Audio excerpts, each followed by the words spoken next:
Yo, yo, yo, yo. What's going on, Game Changer Network? It's your boy, Game Changer Donte, back with another video. Uh, on here, we got, of course, Facebook and YouTube. Game Changer Kennels on Facebook, Donte Lemon on Facebook, Game Changer Kennels on YouTube. And then over here, we got TikTok. So, y'all tune in over here. Y'all keep liking these videos like y'all already doing. And y'all just listen to this content. Today, we're going to be talking about, of course, you see the title of the episode, introducing, a new pup to the home. So that's going to be the topic today.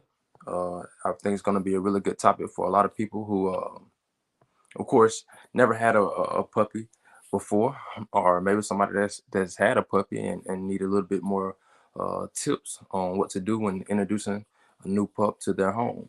So that's one thing that we'll be talking about today. Um, as far as, of course, thank you 300recruiters.com for sponsoring this episode of Donte Dog Stories. If you're looking for extravagant travel, Donte Dog Stories is the way to go.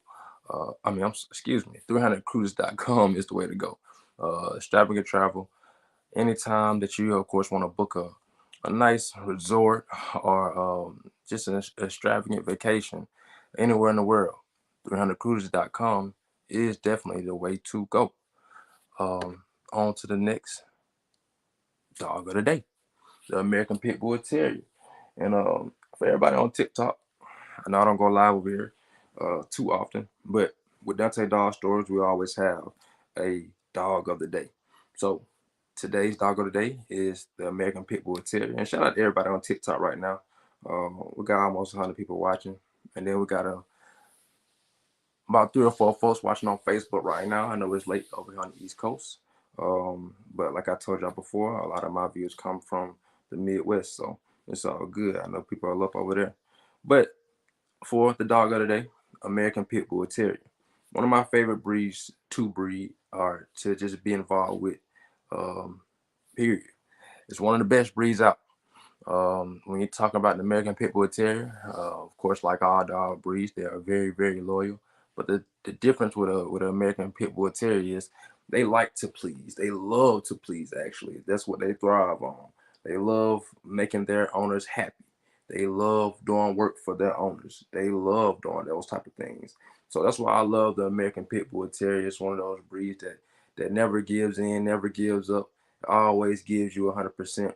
Comes with plenty of drive. Comes with plenty of intelligence, and it's just one of the best breeds out. Very healthy breed. Of course, there is a big difference between the American Pit Bull Terrier and the American Bully. The American Pit Bull Terrier, of course, is a smaller dog than the American Bully. They were used for two completely different reasons. American Pit Bull Terrier, of course, they are used for bull baiting, and then evolved into dog fighting, of course, and then just evolved into being a nanny dog. Just one of those dogs you can have around because they are very loyal. They will look after the small kids and things like that. That's what the pit bull was for, the American Pit Bull Terrier. So don't often get that confused with the American Bully, which is bred for a whole different reason than the American Pit Bull Terrier was. Even though the American Bully does, of course, come from or originate from genetics of the American Pit Bull Terrier, but still they were used for completely different reasons. Um, I'm finna get out of here on TikTok. I just wanted to tap in real quick so y'all can see what's going on. If you're on TikTok, keep liking the posts, keep sharing the content. TikTok is constantly growing every day. Game Changer Kennels on Facebook. If you're not on Facebook, Donte Lemon on Facebook as well. Instagram, Game Changer Kennels too. So I appreciate TikTok. We're gonna see y'all later.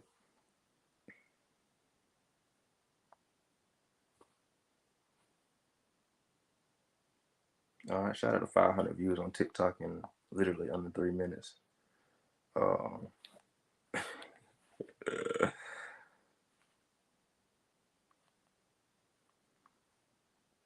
as far as the American Pit Bull Terrier, like I was saying, one of my favorite breeds. So if you want to get some real good information about the American Pit Bull Terrier, I'm willing to give you all the information that I know as far as what you need to know if you want to bring one of these dogs into your home. I got extensive experience with American Pit Bull Terriers. I have a lot of people in my group that definitely have a lot of experience as well. So if you're looking to get an American Pit Bull Terrier, I just want different information. None of that negative stuff that they usually put out there through the media. I'm talking about the real knowledge, what you need to know to have one of these dogs around and be comfortable with them, because it's totally not how they're demonized in the public. So reach out to me if you definitely want some information on that. All right, topic of the show: introducing a new pup. And this is any pup of any breed. No in particular breed with this one.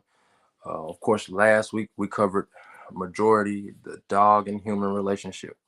Um, Last episode in particular, we went over dogs' loyalty. So one thing about it, you won't find another loyal animal like the dog. Like I explained in the last episode of how intelligent a dog has to be to kind of leech on the humans to kind of evolve their genetics and evolve their state here on Earth and basically survive. And what was the best way for them to do it? And that way was to become loyal with dogs and become domesticated. And that's what they did. And that's why they're still here today, hundreds and thousands of years later. Uh, so I'm gonna be breaking down today, of course, just little things that you can do when introducing a new pup into your home. Uh, the details on what you should already have ready before bringing that pup into your home, and what to expect out of that pup when bringing that pup into your home as well. It's gonna be a quick episode. I say that every episode, and it still ends up being about 30 to 45 minutes. But that's because of the information and the knowledge that we're putting out. We can't just cram it into a 2 to 3 minute video sometimes. It's possible, but for now, I know a lot of my viewers and watchers, they like the long narratives. They constantly hit me up in my inbox, ask me questions. Sometimes we might have people on here commenting or joining the show. Also, if you did want to join the show tonight, look in the comments, especially if you're on Facebook. You'll see the link, or reach out to me, and I'll send you the link, and you can hop in on the show. I would definitely love to get a viewer, hop in on the show if you want to, speak your mind, ask some different questions about this topic. If not, you know what I'm gonna do. I'm gonna keep it rolling. So, as far as introducing a new pup, um, we're for this case we'll be speaking on a pup ages from 6 weeks to 6 months. So that's a pretty wide window, but it's pretty general for all pups. Of course, the younger, the better, because it's a lot easier to mold that pup when they're a lot younger for them to do what exactly you want them to do. So we'll start with that. As far as introducing a new pup, and this is going to be for a family that has no dogs at the home, just you and your family, or just you and your person, or whoever, but no dogs, no other animals in the home. First thing that you always have to do when bringing in a new pup is puppy proof your home. Um, just like a baby. Right before you have a baby, a human baby, you have to baby proof your house. You have to make it so where that baby won't harm itself as it gets older and is wandering around and figuring out the world. You have to baby proof your home. You have to put glass tables in a different room. You have to put covers on your sockets. I appreciate the light coming off of Facebook. You have to put sockets on your electric cover so the baby won't stick keys inside your electric sockets. Uh, if you got a stove and the knobs are able to be reached by a baby, you typically have some people take the knobs off so the baby won't get to it. It's all kind of things that you do when you baby proof a home for the arrival of a baby. Same thing with a pup. You have to puppy proof your home, not only to make it easy on you, to make it easy on your pup, and to make that transition as smooth and seamless as possible. That's the main thing. You don't want to stress your pup out in this time because it can cause a lot of trauma, and it can also damage your relationship with your pup moving forward. That's not what you want to do. You always want your pup to be confident in you, and you want that pup to be confident, trusting you as well. So one thing about it, puppy proof your home before that pup actually comes to your home. If you're knowing you're about to buy a pup, if you're knowing you're about to go to the shelter, if you're knowing that somebody's about to give you a dog, go ahead and puppy proof your home. This will save you a lot of time. This will save you a lot of trauma. And it definitely will save you a lot of headache down the line because, like I say, making this process as smooth as possible will allow your pup to basically trust you from here on out. It's like the first impression. It's what the pup sees in you, and so you don't want to have a negative um, a negative feeling or negative vibe when bringing a pup into your home. You want your pup to feel comfortable because a lot of times for new pups, anyways, uh, they are shy. They don't want to be around anything that they don't or they are not familiar with. Typically, you get a pup in your home, and sometimes they don't even want to walk into the door, or they don't want to use the bathroom when you take them out. It just depends on the dog's temperament, or the pup's temperament, and of course the age, and of course that vibe that's given off when they come into their home. So again, this is for somebody that doesn't have animals, and we'll speak on, of course, the families that have animals as well. But for right now, we're talking about if nobody has, or if this person has no animals in the house, right? Puppy proof in your home. Main thing, provide a space just for that puppy. Meaning, provide an area where that pup can go in. No matter what that pup does in that area, it cannot get in trouble. Whether it tears something up, whether it uses the bathroom. I appreciate that. Another like on Facebook. Y'all keep liking that. Y'all keep sharing that. Game Changer Kennels on Facebook, Game Changer Kennels on Instagram and TikTok. Donte Lemon on Facebook if you look for my personal page. And again, y'all keep liking and sharing the content on YouTube, Game Changer Kennels as well. Hey, I appreciate every view. I appreciate every like. I appreciate every comment. I appreciate every share. This channel started about, well, not the channel, but the Donte Dog Stories podcast part actually started about a little over a week ago. I'm telling you, I watched the analytics. They're constantly rising day by day by day. So I know it's very small now, but I definitely appreciate who all is watching, because I know once it gets to the masses, it's going to take off anyways. But as far as that puppy having his own space, you want to better provide a safe haven for that puppy, basically. Meaning, if that puppy is there and it does whatever it needs to do, you won't be getting onto that pup about doing what it's doing. You're allowing that dog or that puppy to be a pup. That's the main thing. Because in the wild, and y'all know my favorite thing to say is, how does that relate to them in the wild? Puppies are very adventurous creatures. So when they're out in the wild, they're looking around to be mischievous, to get into things, to dig into things, to bite on things, to play with other pups. That's what they do. So for a human, we have to provide that space for them so they can still be able to do that comfortably. Because for you, that's going to make the relationship between you and your pup a lot better. So one thing I always tell people is create a designated space for that pup, to where, again, you can put toys in there. That pup is allowed to go and use the restroom in there if they need to. They can tear up whatever they need to in that area specifically. So you don't have to bring them out into the home. They're not tearing up your couches. They're not tearing up your shoes. They're not using the restroom all over the home. You don't want that. You want to provide that designated area, whether it's blocked off by a crate, whether it's blocked off by a puppy gate, whatever it's blocked off by. But that area in particular is just for that pup that you're bringing in. So now this way, your pup sees this as a additional shelter. Of course, it's going to see the home as a whole as a shelter for itself. But when you actually bring in that spot just for them, it actually tells them like, oh, I am important enough to have my own space. It's like a territorial thing. Now they can claim this area, and that area again should be what their safe haven, where they can go there and they can do whatever they need and won't get in trouble for it. That's the main thing. You want to limit yelling, cussing. You just want to limit all negative vibes when bringing a pup in.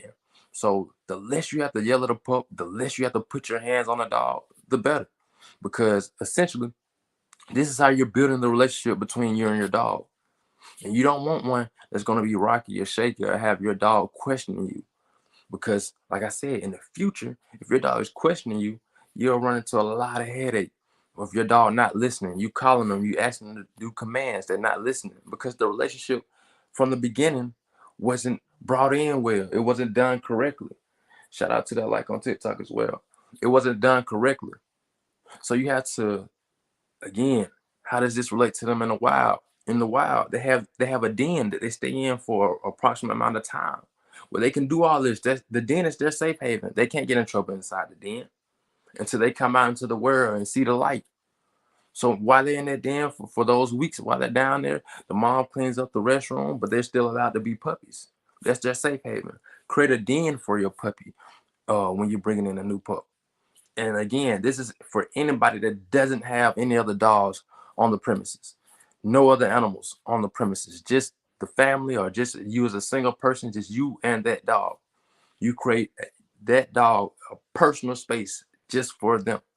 This will increase the relationship building part for you and your dog. Your dog will look at this differently. It will learn and want to learn a lot quicker because it's like, oh, okay, I have the advantage of having my own space just by being me or being a pup. What other advantages do I have? Right? And that's literally how a dog would think. So provide that safe haven for them. They should be eating here. Like I said, if you're potty training them and they're still young, they should have an area in that space where they can actually go to the restroom and won't get chewed out for it. That's the whole part about a safe haven. Here, the dog knows this is my shelter. This is where I reside. This is where I live. This is where I will be, right? So that's the main thing about it. That's the first thing as far as puppy proofing your home. You always need to make a designated area just for your pups.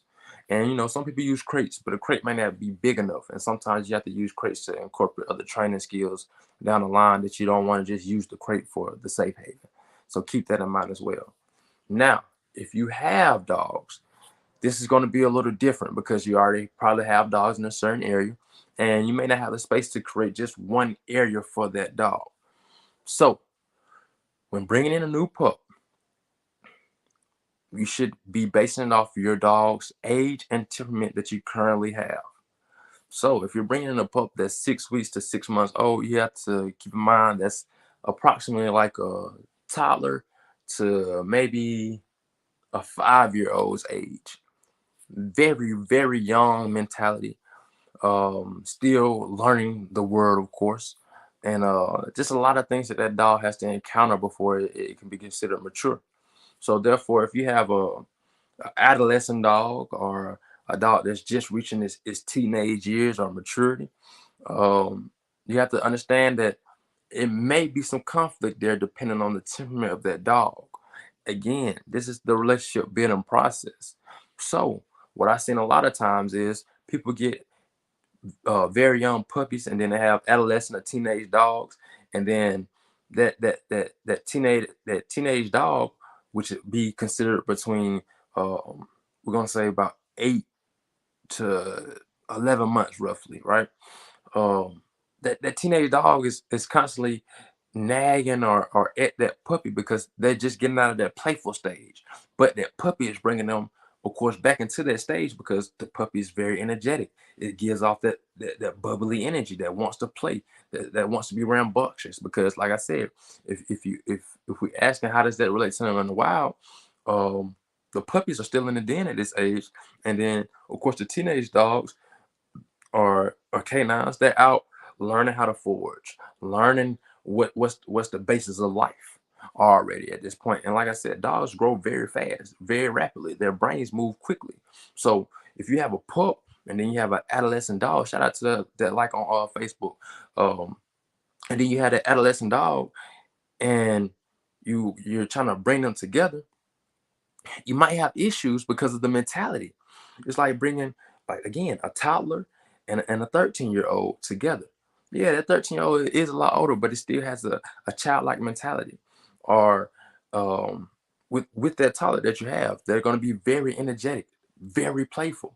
So you have to keep in mind those type of mixes. Now, if you're dealing with an older dog, maybe not an elder yet, but just an older dog, they may be stuck in their ways a little bit. They may not want to deal with the rambunctious puppy or a playful puppy at the time because they've moved past that. They became so mature that that doesn't really entertain them. And then you also have some older dogs that actually like to play with puppies, and they may be beneficial for the relationship that you may have in your home. you have to keep in mind, wherever it is though, you want to keep the trauma down. You want to be able to have control of both dogs or all dogs in that area, in that vicinity at one time. So this relationship building part of introducing that pup to the other pack members is going to be very important, because how that pup sees those other pack members interact with you will essentially be how that pup interacts with you as well. So you don't ever want to show this dog that you get frustrated with the other pack members. You don't ever want to show them uh, the negative connotation that you can put off onto them as far as the energy, because when they see that, they say, "Oh, is this what I gotta get ready for? Do I need to get ready for this type of trauma?" And that's how they view it. And then they would see you as a unfit owner, or an owner that's not confident. So then they wouldn't actually trust you like how you're thinking. And a lot of times people say, "Well, I do this with my dogs, and I yell, and I do this with my dog." Like I said in the last video, that may work for you, and your dog may be working out of fear. But I'm teaching everybody not from a perspective of fear, a perspective of trust and respect. That's what you'd rather have out of your dog, because it makes for a better relationship for you and your dog in the long run. Like I'm saying, you don't want to have the headache of having a year-old dog that don't want to listen to you, a 2-year-old dog that doesn't want to listen to you. It just doesn't make sense. It makes it hard on you as an owner. Why would you want that? So, step one, puppy proof in the home. If you got dogs, make sure you're paying attention to the temperaments of each dog in your home, and keep in mind the ages of the dogs and how they relate to the pup that you're bringing in. If they have a wide window of ages, keep in mind that they're likely going to be acting totally different towards each other. But you want to be able to incorporate that pup into what you already have going as easy as possible. So my suggestion, anytime you're introducing a pup to your home, use the elders first. The dogs that's been around the longest, put those pups around them first, because they will likely send the energy to that pup as far as what to do. And those are usually your dogs that respect you the most, because they've been around the most. They know you're going to be able to do whatever it is to keep them alive and help them survive here on Earth. So the pups will actually see that. The pups recognize that those dogs are elders, and they'll fall in line. I've seen it happen too many times, to the point where when I started bringing dogs onto the yard, I've always made sure they're around my eldest dog, Levi. It's for a reason. Every single pup learns through Levi. And essentially, every dog will learn through Levi, because Levi's taught every dog that's came after him. So that dog is teaching the next pup and the next pup and the next pup. But it all started with, of course, Levi. He has the ultimate temperament. He has the ultimate just way of guiding. I've seen him guide other dogs and other pups. And of course, like I've always said, dogs can't talk. They move off of body language and energy. And that's going to be the next thing.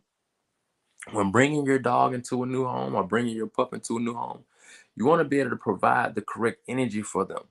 You don't want to come in worried that something's going to go wrong, that a dog might jump on them, or they may feel uncomfortable. The dogs can sense that. The pups can sense that. You don't want them to sense that you're doing something that you're not comfortable with. It makes the experience a lot worse for them, because they don't know who to trust. They don't know whether to trust you. They don't know whether to trust the dogs. Everything is all in the shambles. So you always want to be calm, cool, and collective when bringing a pup into the home. Your energy needs to be laid back. Take a deep breath. Understand that pup is watching you for a reason. It's a process. And for me now, since I've done it so long, I don't have to think about it. It's like second nature. When I bring a pup around, I know my energy is right. I know I'm calm. I know I'm cool, because I've done it so many times now. And once you've done it a couple of times, or 3 or 4 times, you actually get comfortable with doing it too. And you realize, okay, this is the energy I need to recreate every time I bring a puppy in, or just to have around me anyways. Because that energy is actually what dogs can relate to the most. They don't really they don't like to react to the frantic stuff. They are fight or flight. So they have to make decisions like that. Whether I should fight or flight, or just Leave it where it's at. A lot of times, dog won't just leave it where it's at. And that's why I say a lot of times your dog are working out of fear because they think fight or flight.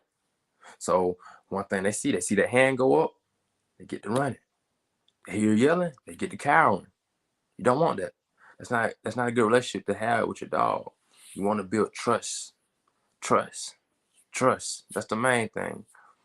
Off top, trust. Dogs are very loyal animals.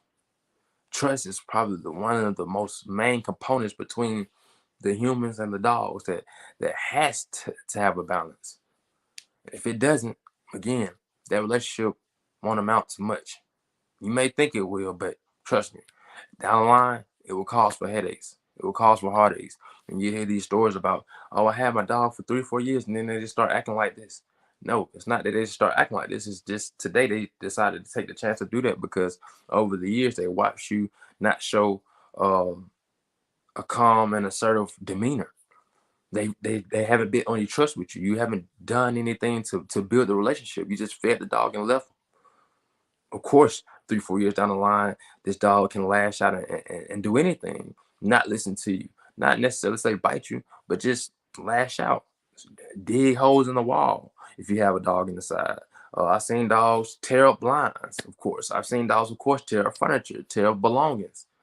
All this comes from frustration of just not knowing what to do, not having a real trust into and respect for the owner that they are living with, or respect for the things that are around them, and understanding that they are a part of the pack. A lot of times, that's what's wrong with the dogs. They don't know their ranking. So by doing certain things, they're trying to prove their rank because this is how they think they should prove it, right? So first things first, puppy proof the home. You should always, always, always create a designated area for your pup to come into. Number two, your energy. Excuse me. Calm, cool, collected. That's what you want. You want that dog to come in and feel your energy as, whew, I can live here. I can trust him. I can trust her. This is the energy I need to be around. That's how you want that pup to feel when they come into your presence. Because you see the question on the screen, how does that relate to them in the wild? After they get out of that den and they start foraging and they're looking for someone to teach them on the basics of life, they're gonna be looking to the alpha male that's around them in that pack. And I promise you, if you ever watch the wolf pack, you don't see the alpha male doing a lot of sudden movements. It's really very, very calm dog or canine. They usually move through the pack. They don't look at anybody. They know exactly where they're going and that's where they go. Even when they're foraging, they don't really look to the left and to the right. They know exactly where they're going. They look for danger, of course, but they'll be alerted of the danger as well. But most of the time, it's not a lot of frantic moving because they have to carry this demeanor and this posture that sends out into the pack that they are the leader. They know what they're doing. They're not going to let anything happen to their pack. And we're going to go out and we're going to find food and we're going to survive and we're going to produce more so they can do it as well. That's the mentality of an alpha. And that's what you want your dog to see you as. And an alpha male is not out there putting his paws on puppies when they use the bathroom somewhere. An alpha male is not out there putting his paws on puppies when they chewed up sticks or done something like that. An alpha male is not barking crazy at a pup trying to tell them something. You've never seen that. You never seen that. You won't see it. Only us as humans actually yell at our dogs and actually think that they understand what we're saying. No, they understand our body language and our posture and what we're telling them. They're picking up on based off the echoes on what we're saying. But when you tell a dog to sit, you can tell 10 different dogs to sit. They all might sit, but it's really projected off your body language and the echoes of what sit sounds like. And a lot of times it is like monkey see, monkey do, or dog see, dog do. They see another dog do it. And that's why I explained earlier in the episode, if you're bringing in a pup around elder dogs, keep them around the elder dogs so they can learn. Because once they see those elder dogs doing certain things with you, they fall right in line because they realize, oh, this must be the way to survive. This dog is this age and I'm still a pup. Dogs are very smart, intelligent creatures. Don't undermine that. Don't undermine that. Because when you do, that's when your dog outsmarts you. That's when you start having issues. That's when you start having trouble. So, again, puppy proof. Second, energy. And I would think the third thing would be that a lot of people miss out on is taking the food feeding time, whatever you want to call it, and making that essential into building your relationship with your dog. Um, a lot of times people just get food and they just leave the food out for the dog to allow them to eat whenever they want. Me personally, I would never do that. Other times, people may get the food, put it out, and just walk away and let the dog eat. Me personally, I would never do that. Unless, of course, I have to do something at that time. But for the majority of the time, I'm going to be right there with that pup while they're eating. A couple different reasons. One of my main reasons is uh, dogs don't have a technique of eating. They don't use their hands or anything like that. They just eat, right? Easy for dogs to choke, especially puppies. Uh, People may say, oh, well, this doesn't happen often, or this isn't that. But it may happen more often than you think. And the dog actually just either regurgitates what they were choking on or it gets it down, just like humans. But you also want to be careful because if this does happen and it's food that you that dog can't regurgitate or get down quick enough, and your dog is basically about to die, you want to be there for that to try to act on that as quick as possible. Whether you have to do CPR or just get whatever's lost in his throat out, or have to get that dog to a vet. But the real reason for this here is for food aggression, and because food creates the biggest what's the word, like it's the biggest one of the most essential parts of the dog relationships. Food is how they equate survival. They don't have thumbs. They can't open up a bag of dog food and feed themselves. That's where they rely on you for. And they see you as God in that position because they're like, you are the only one that can feed me.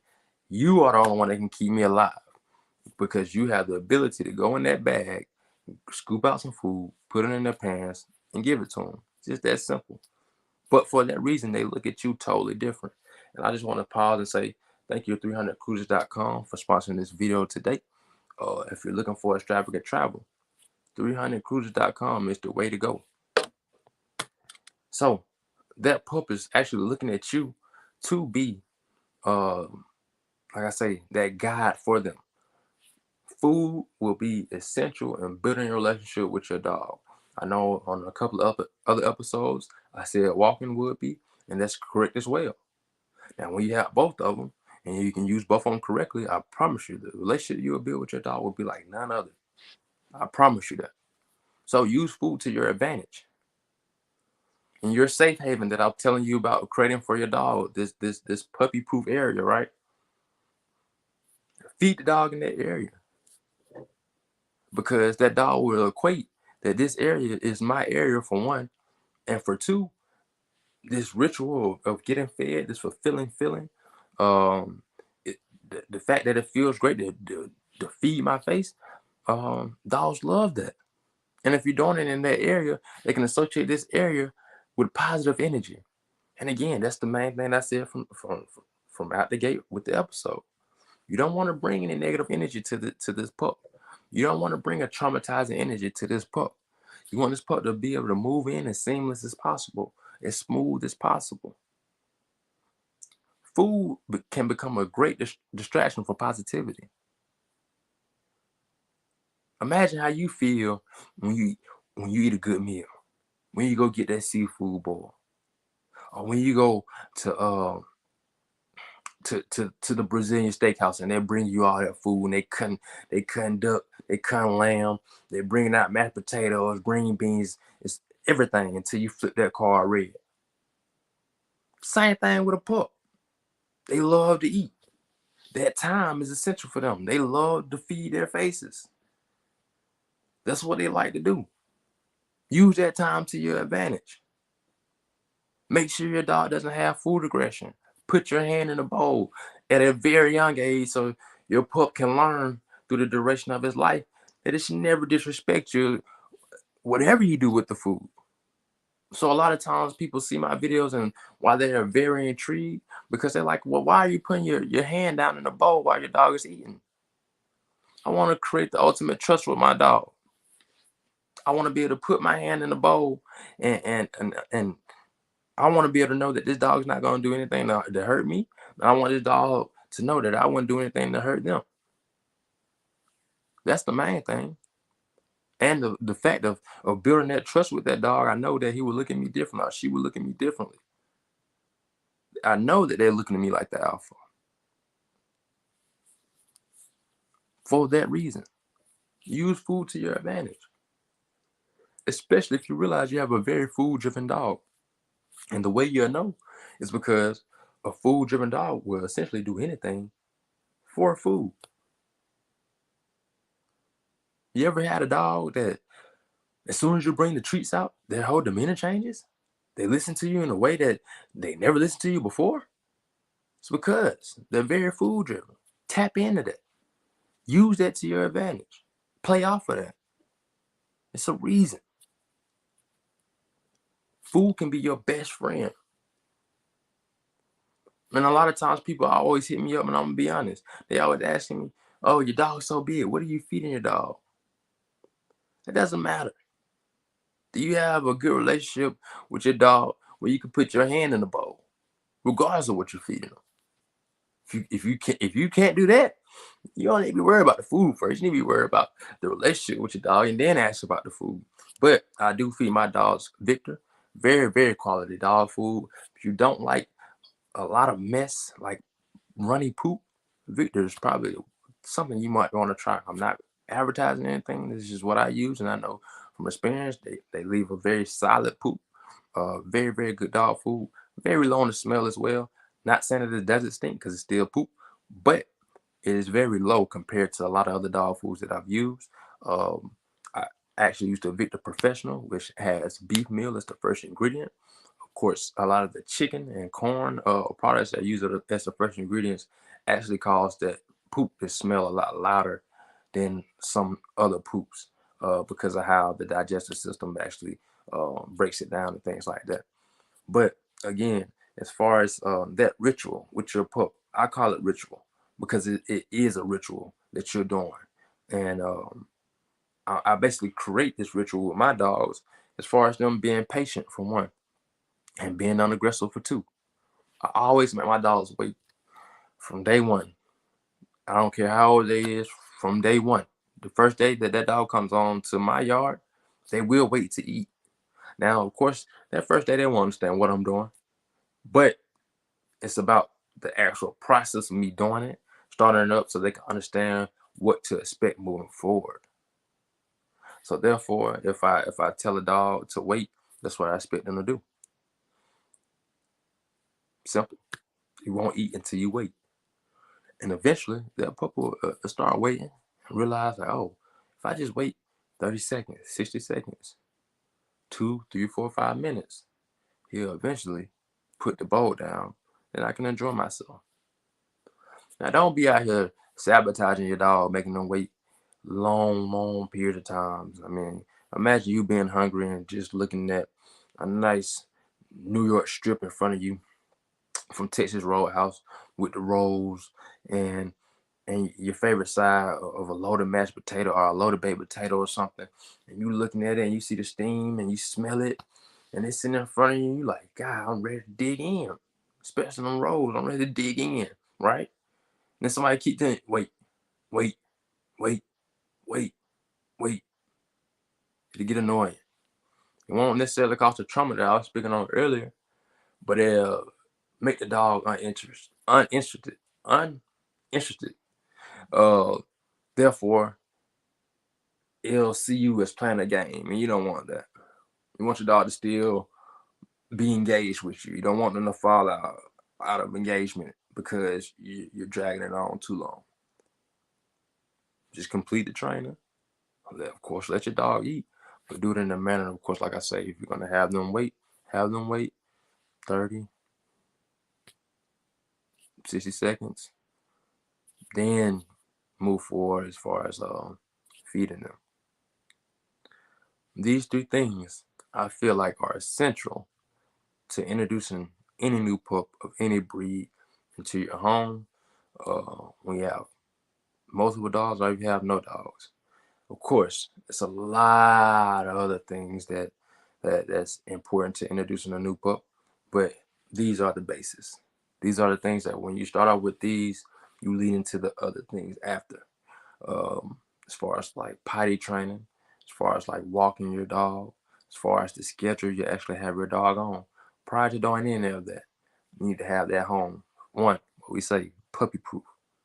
Two, your energy needs to be the right energy, calm, cool, collective. And then three, your food, your feeding time. All three of these are very, very, very important when introducing a pup into a new home or introducing a new pup into anywhere. Because essentially you're running into these building blocks from here on out. So anywhere you take that pup in a new scene, it's gonna react how it reacted to you that first time it came into your home and your space, right? So if it was a lot of chaos to getting that pup acclimated onto to your home, you should expect that anywhere you go out in public, because that's how the dog sees new territories, new areas with a traumatizing experience. Now, if you bring that dog in and you move them in smoothly and seems like I'm trying to explain here now when it goes into the store, he understands, oh, this is just a new area, new smells, but I'm gonna react this way, like how I know how to react. And then we switch over to the energy. You have to be able to master this as an owner. And this is probably gonna be harder than your dog actually listening to you, because we as owners, we as people don't understand the energy we're projecting out onto our dogs and how it doesn't relate, and how automatic aggression or yelling or hitting or whatever doesn't equate to positive energy with a dog. So we have to realize that we have to use other tactics and other ways of communicating. Again, dogs really understand body language. So you moving a certain way and doing certain things, when asking a dog to do something, they understand that more than anything. And then of course, last but not least, the feeding time. The feeding time. The feeding time. One of the most important times that you have in a dog's life every single day. Take advantage of it. Take advantage of it. This is one of those times where you can really lock in with your dog, build really, really great trust, and really build a confident dog with just feeding your dog correctly. This is something with all three of these combined, again, will make a pup value you and the relationship y'all have for the long run. Therefore, as that dog gets older, it's still constantly respecting you. Because one thing that dog has to do every day is eat, no matter what. And they rely on you to do it because they don't have any thumbs to open up the dog food bag. Only you do. Only you can pour that food into that bowl, set it down, allow that dog to eat. Use that to your advantage. So, like I said, short show today. I definitely appreciate the people that stopped by. And of course, like the video. If somebody would share this, I appreciate that as well. I appreciate everybody that tunes in. Like I said, I know I'll be going live late. And again, my lives are again directed for my analytics. And it's of course, if you don't catch the live show, watch it on YouTube, or come back to the Facebook and watch it on Facebook. I have people that watch both. Um, and you don't have to catch it while I'm live. That's the main thing. I think a lot of people get uh, confused. Like they're like, "Oh, I missed your live, this and that." Okay, go watch it. Go watch the show. Still counts. You still get the knowledge the same way. It's just what time I go live. Like I said, I choose to go live at this time. And I'll go ahead and break this down too, as far as because I know I got a lot of dog breeders watching anyways. This is geared for dog people and dog breeders. 9 times out of 10, it's a lot more men that's watching this podcast, this episode. Um, and based off my feedback of when I ask people, what's the best time that you're sitting at home, not doing too much, and I'm talking about breeders when I say people, and you're not worried about what's going on with your dogs. And this was the time in the evening after people have gotten off work, after they've already fed their dogs and let the dogs out. This is the time they actually come in and actually done took a shower and got and ate and they're relaxed. And late in the evening like this, they're up watching content like such. So that's why I tend to go live at times like this, because this is when the content is consumed the most around this time. Um, but if I have, of course, viewers that want to catch the live show, um, and for some reason this is, of course, too late for them, message me. Let me know, hey, I be want to catch a show live because I be want to have questions that I want to ask on the live to incorporate into the show, or I have times that I want to actually join the show and ask you questions face to face on the live as well. Um, Message me that, and then of course I considerably be moving the times up, because again I do know it is people out there that already have said that basically, and basically say, hey, I would love to catch the show live because I have questions and concerns, uh, but a lot of times as you go live, it's late in the evening and I'm already asleep. Cool, no problem. Moving forward, like I say, I would definitely start trying to have at least 1 or 2 shows a lot earlier than the normal 11:30, 12, 1 o'clock that I usually go live. So y'all be expecting that very, very soon. Pre-order should be coming in soon for the merch. So if you already pre-order something, be expecting your merch real soon. If you want merch like what I have on right now, or anything you've seen me post on the Facebook, Instagram, or TikTok, reach out to me and we can go ahead and get your pre-order in. That way, when the orders come in, we know everything we got on hand and we can get your direct shipment to you as soon as possible. Um, and for this week coming up, no set topic yet. We'll still be picking up off of human and dog relationships, because we, of course, touched on in a couple of episodes, but there's a couple of more things that I definitely want to get into as far as dealing with the human and the dog relationship, just to help out the customers. I mean, the viewers and the audience that's watching. And prior to that, or after that, I mean, we'll be actually digging into more bully things. So coming up next Sunday, there is let me make sure I get this right, because I know I was trying to shout it out last time and I didn't shout it out correctly. So this time I want to make sure I shout them out correctly. So y'all give me a second, because these boys are trying to do big things out here, and I definitely want to give them their correct recognition. And while I'm looking right now, shout out to Donte Bully Count, or Donte Bully Kennels out of Uniontown, Alabama. If you're in Uniontown, Alabama, Selma, Alabama, or in the local area, he just had dropped some pups today.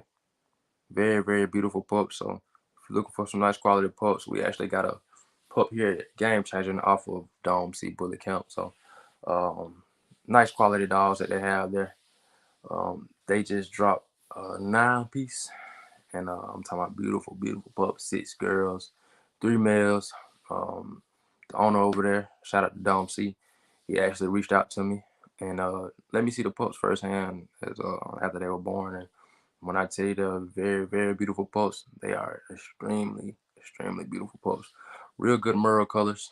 And coming off his actual production that he produced, and he actually took it to an outcross dog named Mayor. So if y'all looking for some nice dogs, look up Donte Bully Camp. If you're on my personal page, you actually see I shared his post, and you'll see the post that I'm talking about as well on there. But as far as back to Sunday, December 11th, there will be a winter bully meet and greet. So I'm not going to mess up the name this time, but again, Sunday, December 11th from 2 to 6. This is for anybody in Columbus area again. Columbus, Georgia. We're trying to get all the bully people, dog people, whatever, to this meet and greet. Just so we can politic, we can network. Um, Shout out to Stephen Charles. I haven't spoken to him personally, just through Facebook. And based on what I know, definitely a real cool guy. He definitely has some nice productions as well over there with him. So at I think it's Platinum Icon Kennels.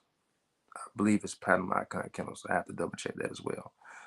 But yes, so if you're out in the local area, Columbus, Georgia, please come out to the meet and greet. I'll be out there, and that's kind of going to gear me up to.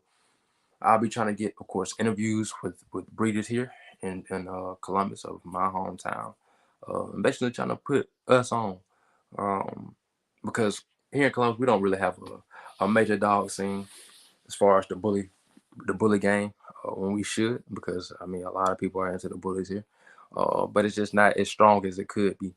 Not to say that it won't be ever, but we look like the pioneers of what it's going to be and what it's going to turn into. So if you're watching this show and you know you're in Columbus and you got some nice dogs, and if you don't got no nice dogs, you just want to network and politic, come out to the show or to the meet and greet. Because when I started, it wasn't nothing like this going on in Columbus.